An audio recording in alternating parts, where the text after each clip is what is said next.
Assalamualaikum kawan, selamat datang di Kayu Lara. Sejak dulu, kita telah berusaha memahami alam sebagai tempat kita hidup di dalamnya. Dalam pencarian ini untuk tujuan hidup, banyak orang telah beralih ke agama. Namun sebagian besar agama didasarkan pada kitab-kitab yang mengklaim bahwa pengikut mereka diilhami secara ilahi tanpa bukti. Berbeda dengan Islam, agama yang dibawa Nabi Muhammad SAW didasarkan pada alasan bukti dan tanda-tanda yang jelas bahwa kitab suci Al-Quran adalah firman Allah Subhanahu wa Ta'ala, Tuhan yang sesungguhnya. Banyak alasan untuk mendukung hal tersebut. Fakta ilmiah dan sejarah ditemukan dalam Al-Quran yang tidak diketahui orang-orang terdahulu dan ditemukan baru-baru ini. Gaya bahasa di dalam Al-Quran sangat unik dan mempesona yang tidak dapat ditiru. Berikut ini adalah beberapa fakta ilmu pengetahuan yang ditemukan dalam Al-Quran. Asal-usul kehidupan. Air sangat penting untuk semua makhluk hidup. Kita semua tahu bahwa air adalah kebutuhan dasar untuk kehidupan. Tetapi Al-Quran membuat klaim yang sangat tidak biasa. Dan dari air kami jadikan segala sesuatu yang hidup. Maka mengapakah mereka tiada juga beriman? Quran Surat Al-Anbiya ayat 30. Dalam ayat ini, air ditunjukkan sebagai asal mula dari semua kehidupan. Semua makhluk hidup terdiri dari sel. Kita sekarang tahu bahwa sel-sel sebagian besar terdiri dari air. Misalnya, 80% sitoplasma, bahan sel dasar dari sel hewan standar, digambarkan sebagai air dalam buku pelajaran biologi. Fakta bahwa makhluk hidup sebagian besar terdiri dari air ditemukan hanya setelah penemuan mikroskop. Di padang pasir Arab, hal terakhir yang bisa diduga seseorang adalah bahwa semua kehidupan berasal dari air. Besi. Besi tidak alami berasal dari bumi maupun terbentuk di dalam bumi, tetapi turun ke bumi dari luar angkasa. Ini mungkin terdengar aneh, tapi hal tersebut benar adanya. Para ilmuwan telah menemukan bahwa miliaran tahun yang lalu, bumi terjebak oleh meteorit. Meteorit ini membawa besi dari bintang yang jauh yang telah meledak. Seperti firman Allah dalam Al-Quran tentang asal-usul besi. Dan kami turunkan besi yang padanya terdapat kekuatan yang hebat dan berbagai manfaat bagi manusia. Quran Surat Al-Hadid ayat 25. Terdapat kata dan kami turunkan besi. Kata turunkan berarti besi tidak dibuat di bumi, melainkan turun dari langit. Hal ini pun terjawab setelah Muhammad Asadi berpandangan bahwa memang besi diturunkan dari langit. Sains memberikan informasi kepada kita bahwa besi termasuk logam berat tidak dapat dihasilkan oleh bumi sendiri, sesuatu yang tidak bisa diketahui oleh ilmu abad ke-7. Perlindungan langit. Langit memainkan peranan penting dalam melindungi bumi. Langit atau dalam istilah modern disebut atmosfer, melindungi bumi dari sinar matahari yang mematikan. Jika langit tak ada, maka radiasi matahari akan membunuh semua kehidupan di bumi.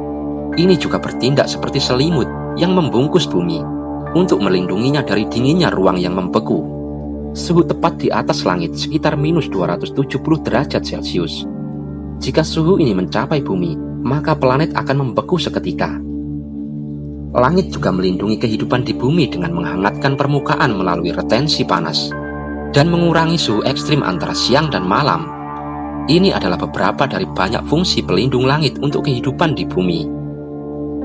Dan kami menjadikan langit itu sebagai atap yang terpelihara, sedang mereka berpaling dari segala tanda-tanda kekuasaan Allah yang terdapat padanya.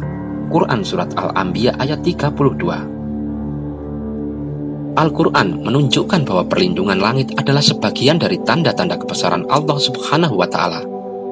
Dan sifat-sifat pelindung langit baru ditemukan oleh penelitian ilmiah yang dilakukan pada abad ke-20. Pegunungan. Al-Quran menarik perhatian kita pada karakteristik gunung yang sangat penting. Bukankah kami telah menjadikan bumi itu sebagai hamparan dan gunung-gunung sebagai pasak?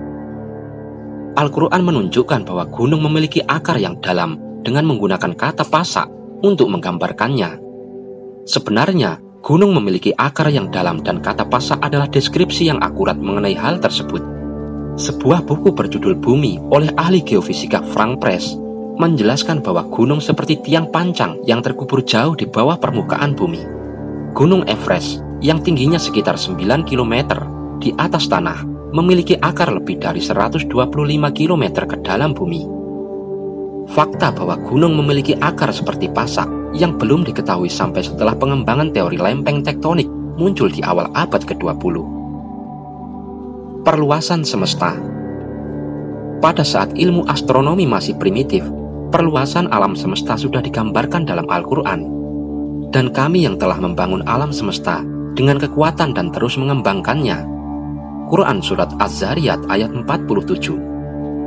Fakta bahwa alam semesta mengembang ditemukan pada abad terakhir. Fisikawan Stephen Hawking dalam bukunya A Brief History of Time menulis penemuan bahwa alam semesta mengembang adalah salah satu revolusi intelektual besar dari abad ke-20. Dan Al-Quran menyebutkan perluasan alam semesta bahkan sebelum penemuan teleskop. Orbit matahari. Tahun 1512 Masehi, astronom Nicolaus Copernicus mengemukakan teorinya bahwa matahari menjadi pusat tata surya. Ilmu astronomi sedikit mengalami pencerahan. Keyakinan bahwa matahari adalah stasioner tersebar luas di antara para astronom hingga abad ke-20. Sekarang fakta ilmiah yang lebih matang bahwa matahari tidak diam, tapi bergerak dalam orbit. Begitupun dengan semua benda di langit termasuk galaksi Bima Sakti. Dan dialah yang telah menciptakan malam dan siang, matahari dan bulan. Masing-masing dari keduanya itu beredar di dalam garis edarnya. Quran Surat Al-Anbiya ayat 33. Beberapa dekade yang lalu, Al-Quran dianggap salah oleh para ilmuwan barat. Tetapi sekarang, kita semua tahu benda langit tersebut bergerak dalam garis peredaran yang diperhitungkan dengan sangat teliti. Selama jutaan tahun, masing-masing bergerak sepanjang garis edarnya dalam keserasian dan keteraturan yang sempurna. Penjelasan Al-Quran mengenai hal-hal tersebut sudah ada jauh sebelum sains modern mengungkapkannya. Ini membuktikan bahwa Al-Quran bukan buatan manusia, tetapi datang langsung dari Allah Subhanahu wa Ta'ala untuk menjadi pedoman kehidupan umat manusia. Semoga dapat menambah keimanan kita dan mendorong untuk terus mempelajari isi kandungan Al-Quran. Allahu a'lam bishawab.